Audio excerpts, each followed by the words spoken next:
Subbu alias Subrahmanyam shirt జేబులోని phone ముచ్చటగా మూడోసారి మోగుతోంది. ఇప్పటికే ఆఫీస్కి లేట్ అయ్యింది.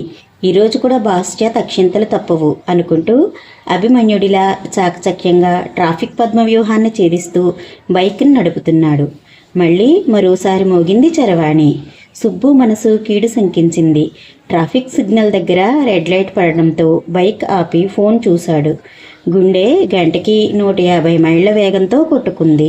అది తన భార్య పద్దు నుంచి వచ్చిన ఫోన్ కాల్. భార్య ఫోన్ అంటే ప్రతి భర్తకి కాస్తో కూస్తో గుండెలై తప్పుతుంది. కానీ సుబ్బుకి భార్య ఫోన్ అంటే కాళ్ళు వణుకుతాయి, మాట తడబడుతుంది, చెమట పడుతుంది. దెయ్యాలంటే భయపడే మనిషి ఒంటరిగా చీకట్లో హారర్ సినిమా చూసినట్లు ఉంటుంది అతని పరిస్థితి. అలాంటిది 3 మిస్డ్ కాల్స్ అంటే మాటలా? మళ్ళీ ఫోన్ మోగింది. టెన్షన్ తట్టుకోలేక ఆన్సర్ చేశాడు. అంతే, అటు నుంచి ఏవండి కివ్వున కేక. ఏమైంది పద్దు? భయం నీరసం కలగలిసిన గొంతుతో అడిగాడు. మీరు ఏ రంగు షర్టు వేసుకున్నారు? ఆకుపచ్చ. కొంప మునిగింది. మీ జాతకానికి ఇవాళ నీలం రంగు షర్టు వేసుకోవాలి, లేదంటే ఇబ్బందుల్లో పడతారు. అర్జెంటుగా ఇంటికొచ్చేయండి. ఈ విషయానికి ఇన్ని ఫోన్లా? ఇప్పటికే ఆఫీస్కి లేట్ అయింది, రేపు చూద్దాంలే. ఏం కుదరదు, ఇప్పుడు రావాల్సిందే. హుకుం జారీ అయ్యింది. రానంటూ సుబ్బు, కుదరదంటూ పద్దు. తెలుగు టీవీ సీరియల్లా వాదన కొనసాగుతుంది. గ్రీన్ సిగ్నల్ పడిన సంగతిని సుబ్బు పట్టించుకోలేదు. వెనకనున్న వాహనదారుల హారన్ల మోతతో ఆ ఏరియా దద్దరిల్లిపోతోంది. అక్కడే ఉన్న ట్రాఫిక్ పోలీసు కోపంగా సుబ్బు దగ్గరకు వచ్చాడు. ఏయ్, ట్రాఫిక్లో ఈ న్యూసెన్స్ ఏంటి? బండి సైడుకి తీ. ఫోన్ మాట్లాడడానికి ట్రాఫిక్ జామ్ చేయాలా? గయ్యమన్నాడు. పద్దు ట్రాఫిక్ పోలీస్ పట్టుకున్నాడు, మళ్ళీ ఫోన్ చేస్తాను అంటూ పెట్టేశాడు. పేపర్లు తీ. సార్, బ్యాగ్ ఇంట్లో మర్చిపోయాను, అందులో అన్ని పేపర్లు ఉన్నాయి. ఆఫీస్కి ఇప్పుడే లేట్ అయ్యాను సార్, ప్లీజ్ నన్ను వదిలేయండి. పేపర్లు కూడా దగ్గర లేవా? దీనికి తోడు ట్రాఫిక్ అడ్డం పడి న్యూసెన్స్ చేస్తున్నావా? సుబ్బు ఏదో చెప్పబోయేలోగా మళ్ళీ ఫోన్ మోగింది. ఏమండి వస్తున్నారా? అబ్బా ఆపవే నీ గోలా. ఇక్కడ పోలీసు నన్ను వదలడం లేదు. అసలు మిమ్మల్ని పోలీసు నిజంగానే పట్టుకున్నాడా? అబద్ధం చెప్పాల్సిన అవసరం నాకేంటి? ఆ పోలీసుతో నువ్వే మాట్లాడు అంటూ ఫోన్ చేతిలో పెట్టి తన స్ట్రెస్ను బదిలీ చేశాడు. అమ్మా, మీ ఆయన? అది కాదమ్మా, ట్రాఫిక్ రూల్సు పూర్తి వాక్యాలు మాట్లాడే అవకాశం ఆ అమాయక రక్షణాధికారికి దొరకడం లేదు. ఓ 5 నిమిషాల తరువాత ఫోన్ సుబ్బు చేతిలో పెట్టాడు. అర్జెంటుగా ఇంటికి వెళ్ళి షర్ట్ మార్చుకుని ఆఫీసుకు పో. ఇంకెప్పుడూ నాకు కనిపించకు. ఆఫీస్కు టైం అయిపోయింది సార్. ఉదయాన్నే ఏంటయ్యా ఈ న్యూసెన్సు? నిన్ను ఇంటికి పంపించమని మీ ఆవిడ నాకు వార్నింగ్ ఇచ్చింది. ఇప్పుడు నీకు ఏదైనా జరిగితే నాదే బాధ్యతంట. ఏదైనా ఉంటే ఇంట్లో తేల్చుకోవాలి. రోడ్ల మీద పంచాయతీలేంటి? అర్జెంటుగా ఇక్కడి నుంచి వెళ్ళు. కసురుకుంటూ అక్కడి నుంచి తప్పించుకున్నాడు. ఇక లాభం లేదని బైక్ వెనక్కి తిప్పాడు సుబ్రహ్మణ్యం. అతనికి ఇలాంటి అనుభవాలు కొత్త కాదు. భార్య పద్దు అలియాస్ పద్మావతి, 8 ఏళ్ల కొడుకు బంటి, ఓ చిన్న చింతలు లేని కుటుంబం తనది. కొన్నాళ్ల కిందటి వరకు అంతా బాగానే ఉండేది. పద్దు సోషల్ మీడియాకు అలవాటు పడ్డాక కష్టాలు వచ్చి పడ్డాయి. రకరకాల ఛానల్స్, యూట్యూబ్ వీడియోలు, వాట్సాప్లో వచ్చే వాస్తు, జాతక, ఆరోగ్య, సౌందర్య, వంట చిట్కాలను చూడడం, పాటించడం మొదలుపెట్టింది. మొదటి ప్రయోగం మామగారితో మొదలైంది. కోడలు ఎప్పటినుంచో రమ్మంటోందని పల్లెటూరి నుంచి అత్తగారు మామగారు ఇంటికి వచ్చారు. మామగారు కాస్త లావుగా ఉంటారు. ఓ ఉషోదయాన గుబురు మీసాల గడ్డాలైన ఒకడు యూట్యూబ్లో పద్దుకి కనిపించాడు. ఓ 2-3 ఆకుల పేర్లు చెప్పి వాటి కషాయం తాగితే 4 రోజుల్లో 20 కేజీలు బరువు తగ్గిపోతారని చాలా కాన్ఫిడెంట్గా చెప్పాడు. వెంటనే పద్దు సదరు ఆకులతో కషాయం తయారు చేసి 2 సార్లు మామగారి చేత తాగించింది. అంతే, ఆయనకి విరోచనాలు మొదలయ్యాయి. బాత్రూంలోకి వెళ్ళడం, రావడం, ఇలా ఓ పూటంతా ఆయన చాలా హడావిడిగా గడిపాడు. ఆయన బిజీ చూసిన తర్వాత అత్తగారికి తన మాంగళ్యం గట్టిదనం మీద సందేహం వచ్చింది. మరో 4 సార్లు ఆయన బాత్రూంకి వెళితే పై ప్రాణాలు కింద నుండి పోవడం ఖాయమని రూఢి అయిపోయింది. ఎండాకాలంలో జలాశయాల్లో నీటిలా ఆయన ముఖంలో జీవకళ పూర్తిగా ఎండిపోతోంది.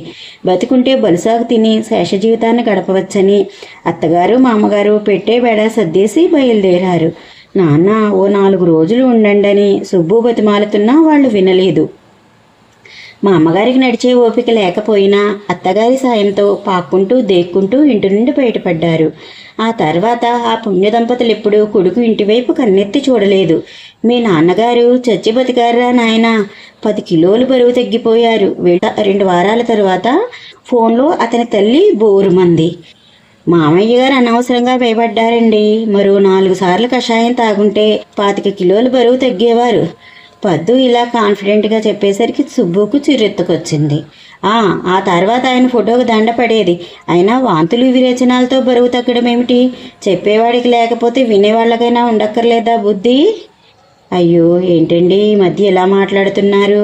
అయినా మిమ్మల్ని అనుకుని ఏం లాభం? మీ జాతకం అలా ఉంది. ఆ ఛానల్లో ముందే చెప్పారు. ఏం చెప్పారు? క్యూరియస్గా అడిగాడు. మీరు కొన్నాళ్ల పాటు ఇలాగే పిచ్చి పిచ్చిగా ప్రవర్తిస్తారట. ఆ మాటకి సుబ్బు నవ్వు నవ్వాడు. ఆ నవ్వులో కాస్త జాలి, కాస్త విరక్తి లాంటి చాలా ఎమోషన్స్ ఉన్నాయి. పూర్తి స్థాయిలో అర్థం తెలియాలంటే ఆ నవ్వు మీద పెద్ద ఎత్తున పరిశోధనలు జరగాల్సిందే. మొబైల్లో రోజు వీడియోలు చూడడం, వాటిలో చెప్పిన ప్రకారం ఇంట్లో తగు చర్యలు తీసుకోవడం పద్దుకి నిత్యకృత్యమైపోయింది. ఇలా చేస్తే గుండె జబ్బు మాయం, ఈ పూజ చేస్తే మీ ఇంట్లో సిరి సంపదలు వెల్లువెత్తుతాయి, ఈ రంగు బట్టలే మీ దరిద్రానికి కారణం, ఇలాంటి వార్తలు చదవడం, వీడియోలు చూడడం, భర్త మీద కొడుకు మీద ప్రయోగించడం వల్ల సుబ్బు బంటి విడివిడిగానో కలిసికట్టుగానో చాలాసార్లు గుండెలు బాదుకున్నారు. సుబ్బుకి జుట్టు ఒత్తుగా ఉండేది. అతని కర్మకాలి ఓ 4 తల వెంట్రుకలు ఊడిపోయాయి. ఈ నూనె వాడితే ఒక్క వెంట్రుక కూడా ఊడదు అన్న వీడియో బద్దుకి యూట్యూబ్లో కనిపించింది. ఊళ్ళో బజార్లన్నీ వెతికి నానా రకాల పదార్థాలతో నూనె తయారు చేసి యుద్ధ ప్రాతిపదికన సుబ్బు తలకి ఓ 4 రోజులు పట్టించింది. దెబ్బకి అతని తల మీద ఉన్న 4 ఎకరాల్లో 2 ఎకరాలు ఎగిరిపోయాయి. సుబ్బు గుక్కపెట్టి ఏడ్చాడు. ఈ నూనె రాయబట్టే మీకు ఆ మాత్రం జుత్తైనా మిగిలిందని పద్దు వాదన మొదలుపెట్టింది. సుబ్బు కూడా వెనక్కి తగ్గలేదు. కాసేపు అరుపులు కేకలతో ఇల్లు ప్రతిధ్వనించింది. నాన్న, అమ్మతో నువ్వు అరగంట నుంచి ఫైట్ చేస్తున్నావు. నీ తల మీద మిగిలిన 2 ఎకరాల్లో ఇప్పటికిప్పుడు ఓ 1/4 ఎకరం పోయింది. ఇలా నువ్వు వాదిస్తూ ఉంటే రేపటి నుంచి నీకు షాంపూ దువ్వెన లాంటి వస్తువులు అవసరం ఉండదని సలహా ఇచ్చాడు పుత్రరత్నం. చిన్నపిల్లాడైనా వాడి లోక జ్ఞానానికి సుబ్బుకి ముచ్చటేసింది. భార్యతో వాదించడం కంటే బంగాళాఖాతాన్ని ఏదడం సులువని తెలిసి వచ్చింది. ఓసారి అపార్ట్మెంట్లో అత్యవసర రహస్య సమావేశం జరిగింది. సుబ్బుని చీఫ్ గెస్ట్గా ఆహ్వానించారు. కమిటీ ప్రెసిడెంట్ అధ్యక్షతన జరిగిన సమావేశంలో పద్దు చిట్కాల వల్ల తమకు ఎదురైన అనుభవాలను నెమరు వేసుకున్నారు. ముందుగా సెక్రటరీ భుజంగం మాట్లాడుతూ, మా ఆవిడకు మోకాళ్ళ నొప్పులున్నాయి. మా కర్మకాలి ఆ విషయం పద్మావతి గారికి తెలిసింది. తను చెప్పినట్టు చేస్తే జీవితాంతం నడకకు ఇబ్బంది పడక్కర్లేదని హామీ ఇచ్చి మా ఆవిడ చేత 4 ఆసనాలు వేయించారు. దీంతో నా సతీమణి 2 కాళ్ళు పనిచేయడం మానేశాయి. ప్రస్తుతం వీల్ చైర్లో తిరుగుతున్నారు. నడవడానికి ఇబ్బంది పడక్కర్లేదంటే ఏదో అనుకున్నాం. కళ్ళద్దాలు తీసి కళ్ళు తెరుచుకుంటూ చెప్పారు ఆయన. మిగిలిన సభ్యులంతా ఆయన్ని ఓదార్చారు. ట్రెజరర్ గోవిందం లేచాడు. మా బావగారు బ్లడ్ టెస్ట్ చేయించుకుని వస్తుంటే దారిలో పద్మావతి గారు కంటపడ్డారు. ఆవిడ రిపోర్ట్ చూసి గూగుల్లో వెతికి ఆయనకు క్యాన్సర్ అని తేల్చేశారు. ఆ మాట వినగానే ఆయనకు గుండెపోటు వచ్చి ఠపీమని కింద పడిపోయారు. ఆసుపత్రికి తీసుకెళ్తే అక్కడ డాక్టర్లు క్యాన్సర్ లేదని తేల్చారు. గుండెపోటు ట్రీట్మెంట్ కోసం మాత్రం 5 లక్షలు వసూలు చేశారు. మా అక్క ముక్కు పిండి మరీ నా దగ్గర డబ్బులు వసూలు చేసింది. ఆయనకు కూడా దుఃఖం ఆగట్లేదు. ఆ ఏడుపు బావగారికి గుండెపోటు వచ్చినందుకు 5 లక్షలు పోయినందుకు సుబ్బుకు అర్థం కాలేదు. అడిగితే బాగుండదని మౌనంగా ఉన్నాడు. ఇలా దాదాపు ఓ 3 గంటల జనమంతా తమ ఆవేదనని పంచుకున్నారు. చివరకు ఓ మొదటి చివరి హెచ్చరిక జారీ చేశారు. ఇకపై పద్మావతి గారు అపార్ట్మెంట్లో ఎవరికైనా ఎలాంటి సలహాలు ఇచ్చినా, దానివల్ల ఎలాంటి అనర్థాలు వాటిల్లినా గౌరవనీయులైన సుబ్రహ్మణ్యం గారే ఆ బాధ్యత వహించాల్సి ఉంటుంది. ఆయా సందర్భాల్లో సభ్యుల మనోభావాలు దెబ్బతిని సుబ్రహ్మణ్యం గారి మీద ఎటువంటి భౌతిక దాడి జరిగినా కమిటీకి ఎలాంటి సంబంధం ఉండదు.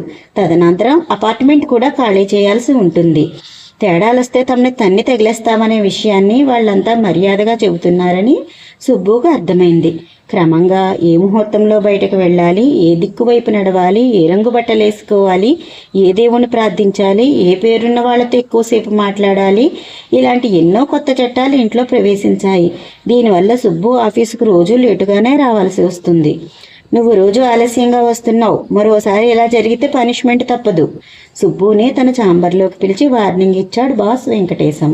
పంక్చువాలిటీకి పెట్టింది పేరు ఆయన. మడత నలగని బట్టలు, ముఖం మీద చిరునవ్వుతో ఉంటాడు. ఆఫీసుకు టైమింగ్స్ విషయంలో చండశాసనుడు. బాస్ హెచ్చరికకు ఏం చెప్పాలో తెలియక తలదించుకున్నాడు. సుబ్బు దేవ్యం ముఖాన్ని చూసి ఆయనకు జాలేసింది. అసలు నీ సమస్య ఏంటయ్యా అని నయిస్తూ అడిగాడు.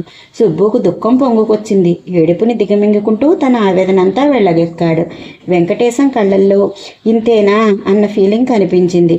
ఇదొక సమస్యటయ్యా, దీన్నే ఇంత బాధపడాలా? నీ భార్య లాంటి వాళ్ళని చాలా ఈజీగా డీల్ చేయొచ్చు. మా ఆవిడ ఎప్పటి నుంచో మీ ఆవిడని పరిచయం చేయమంటుంది. ఆ సాగుతో ఈరోజు సాయంత్రం అమ్మాయిని తీసుకుని ఇంటికి రా. మీ ఆవిడకి ఓ గంట సేపు కౌన్సిలింగ్ ఇస్తాను. నీ సమస్య పరిష్కారమైపోతుంది. బాస్ కళ్ళల్లో ఆత్మవిశ్వాసాన్ని చూసి సుబ్బు ముఖంలో ఆశారేఖ ఉదయించింది. సాయంత్రం భార్యతో కలిసి బాస్ ఇంటికి కాస్త వేగంగానే వెళ్ళాడు. బాగా ముదిరిపోయిన రోగానికి మందు ఉందంటే రోగి ఎంత ఆత్రంగా ఉంటాడో అలాంటి ఆతృత సుబ్రహ్మణ్యంలో కనిపిస్తుంది.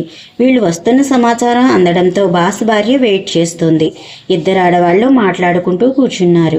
ఓ గంట పోయాక వెంకటేశం వచ్చాడు. అర్జెంట్ పని వల్ల ఆలస్యమైనదంటూ సంజాయిషి ఇచ్చుకున్నాడు. పిచ్చాపాటి అయిపోయిన తరువాత ఆయన గొంతు సవరించుకున్నాడు. బాస్ ఓ సుదీర్ఘ ఉపన్యాసానికి సిద్ధమయ్యాడని సుబ్బుకు అర్థమైంది. ఏం జరగబోతుందో అనే కుతూహలం మొదలైంది. చూడమ్మా, ఈ వాస్తు జాతకాలు లాంటివన్నీ మూఢనమ్మకాలు. వీటి వల్ల సంసారాలు నాశనమైపోతాయి.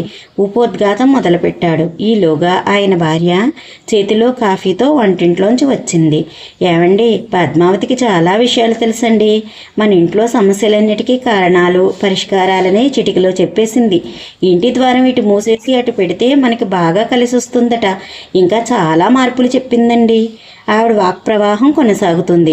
వెంకటేశానికి భార్యని ఎలా ఆపాలో అర్థం కాలేదు. అనుకున్నదొక్కటి, అయినది ఒక్కటి, బోల్తా కొట్టిందిలే బుల్బుల్ పిట్ట అనే పాట సుబ్బుకి సడన్గా గుర్తొచ్చింది.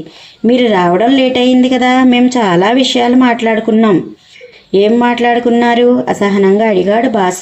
మీరు నిద్రలో కలవరిస్తుంటారు కదా, మీ మీద ఎవరో చేతబడి చేస్తున్నారట. నీకేం మతిపోయిందా ఏమిటి పిచ్చివాగుడు? ఇదిగోనమ్మా, ఇలా గంగవెర్రెలెత్తిపోతుంటారు. బాస్ భార్య పక్కనే ఉన్న పద్మావతికి కంప్లైంట్ చేసింది. నేను చెప్పిన స్తోత్రాన్ని రోజు సార్ చేత చదివించండి మేడం. అప్పటికీ తగ్గకపోతే వేరే మార్గాలు వెతుకుదాం. సార్ మామూలు మనిషి అయిపోతారు. వెంకటేశం ఇద్దరి వైపు అయోమయంగా చూస్తున్నాడు. అన్నట్లు మీకు ఫైల్స్ ప్రాబ్లం ఉంది కదా, దానికి ఓ చిట్కా చెప్పిందండి పద్మ. నా ఫైల్స్ గురించి కూడా చెప్పావా? ఇలాంటివి ఎవరైనా పరాయి వాళ్ళ దగ్గర చెప్పుకుంటారా? అతని గొంతులో ఆగ్రహం ధ్వనిస్తోంది. తప్పేముందండి, తన దగ్గర అన్ని సమస్యలకి చిట్కాలు ఉన్నాయి. ఇవన్నీ మూల సంఖ్య లక్షణాలే మేడం. నేను చెప్పినట్లు చేయండి, వెంటనే తగ్గిపోతుంది. పద్దు పెద్ద ఫైల్స్ ఎక్స్పర్ట్ లాగా. స్నానానికి ముందా తర్వాత? ఎప్పుడైనా పర్లేదు మేడం. వాళ్ళ మాటలు వింటుంటే వెంకటేశానికి చాలా చిరాగ్గా ఉంది. బాత్రూంలో కూడా గంటల కొద్దీ కూర్చుంటారమ్మా. బాస్ భార్య సమస్యను మరింత విశదీకరిస్తోంది. దానికి కూడా పరిష్కారం ఉంది మేడం. పద్మలో ఉత్సాహం ఉరకలు వేస్తోంది. సుబ్బు, ఒకసారి పక్కకి రా, బాస్ కోపంగా అరిచాడు. 2 నిమిషాల్లో నీ భార్యను తీసుకుని వెళ్ళకపోతే నిన్ను మర్డర్ కేసులో ఇరికించి జైల్లో వేయించేస్తాను. పళ్ళు పటపటా కొరుకుతున్నాడు. ఆయన అన్నంత పనే చేస్తాడేమోనన్న భయంతో భార్యని తీసుకుని బయటకు పరుగు తీశాడు. బాస్ ఏమంటాడోననే భయంతో రాత్రంతా సుబ్బుకు నిద్ర పెట్టలేదు. ఆయన కళ్ళు మూసుకుని కదలకుండా ఉన్నాడు. నిద్ర రావడం లేదంటే పద్దు ఏం చిట్కా ప్రయోగిస్తుందో అన్న భయంతో మర్నాడు ఆఫీసుకు 11 గంటలకు వెళ్ళాడు. బాస్ 12 గంటలకు వచ్చాడు. నలిగిపోయిన బట్టలు, ఎర్రబారిన కళ్ళు, కళతప్పిన ముఖము వెంకటేశాన్ని చూసి సుబ్బుకు టెన్షన్ వచ్చింది. స్టాఫ్ అంతా గుడ్ మార్నింగ్ చెబుతున్నా వినిపించుకోకుండా విసిరిగా ఛాంబర్లోకి వెళ్ళిపోయాడు. ఒక్క నిమిషంలో సుబ్బుకి కబురు వచ్చింది. బాస్ ముఖం చూసి జాలేసింది సుబ్బుకి. ఏమయ్యా, మాట వరుసకి ఇంటికి రమ్మంటే పెళ్ళాన్ని వేసుకుని వచ్చేయడమేనా? నిన్న రాత్రి నుంచి మా ఆవిడ నా దుంప తెంచుతోంది. ఆరోగ్యానికి మంచిదని అదేదో జావ తాగించింది. అది కడుపులో ఉండదు, బయటకు పోదు. చచ్చాను రాత్రంతా. దీనికి తోడు నేల మీద పడుకుంటే మంచిదని మరో సలహా. ఒళ్ళంతా నొప్పులు, నిద్ర పట్టలేదు. లేటుగా లేచాను. ఈ రంగు బట్టలు మంచిదంట, ఇస్త్రీ లేకపోయినా పర్లేదంటూ మా ఆవిడ ఇలానే పంపించేసింది. బాస్ గొంతులో ఆవేశము, ఆవేదన, ఆగ్రహము కలిసి కనిపిస్తున్నాయి. మేడం గారికి కౌన్సిలింగ్ ఇవ్వలేకపోయారా? అమాయకంగానే అడిగాడు సుబ్బు. వెంకటేశానికి ఒళ్ళు మండిపోయింది. నా మీదే జేకులేస్తున్నావా? అలాంటిదేం లేదు సార్, మీ టాలెంట్ మీద నమ్మకంతో అడిగాను సార్. అయినా సుబ్బు, మీ ఆవిడ డాక్టరా? మూల సంకలు కడుపుబ్బరాలకు కూడా నయం చేసొస్తుందా? ఏం చెప్పమంటారు సార్, ఈవిడ గూగుల్ జ్ఞానంతో మొన్న మా ఫ్యామిలీ డాక్టర్తో వాదనకు దిగింది. చివరకు ఆవిడని బయటకు పంపించి మరోసారి తన వద్దకు రావద్దని నాకు చెప్పి గౌరవంగా గెంటేశాడు. అలాంటి వాళ్లే తట్టుకోలేకపోయారంటే మన పరిస్థితి ఏంటి సుబ్బు? ఈ చిట్కాల నుంచి మనల్ని కాపాడుకోలేమా? వెంకటేశానికి ఏడుపొక్కటే తక్కువ. సార్, ఏదైనా సమస్య చెప్పండి సార్, నేను చిటికలో పరిష్కరిస్తాను. ఇలాంటివన్నీ నాకు సరదా. ఛాంబర్లో కప్పుడే వచ్చిన అకౌంటెంట్ పెద్ద తరహాలో అడిగాడు. బాసు సుబ్బు వైపు చూసి, సుబ్బు, మీ ఆవిడ్ని వాళ్ళ ఆవిడకి పరిచయం చేయి అని బయటకు అన్నాడు. మనసులో మాత్రం ఆ సరదా ఏదో తీరిపోద్ది అనుకున్నాడు. ఇలాంటి ఫ్యామిలీ గ్యాదరింగ్లు అంటే నాకు చాలా ఇష్టం సార్. సుబ్బు, సాయంత్రం మా ఆవిడతో కలిసి మీ ఇంటికి వస్తానయ్యా. నువ్వు ఎక్కడికి వెళ్ళావు కదా? అకౌంటెంట్ అడిగాడు. అస్సలు వెళ్ళను సార్, మీకోసం వెయిట్ చేస్తూ ఉంటాను. వెయిట్ చేస్తూ అనే పదాన్ని గట్టిగా నొక్కి చెబుతూ నవ్వాడు సుబ్బు. ఆ నవ్వులోని సాడిజం బాస్కి మాత్రమే అర్థమయ్యింది. Thank you.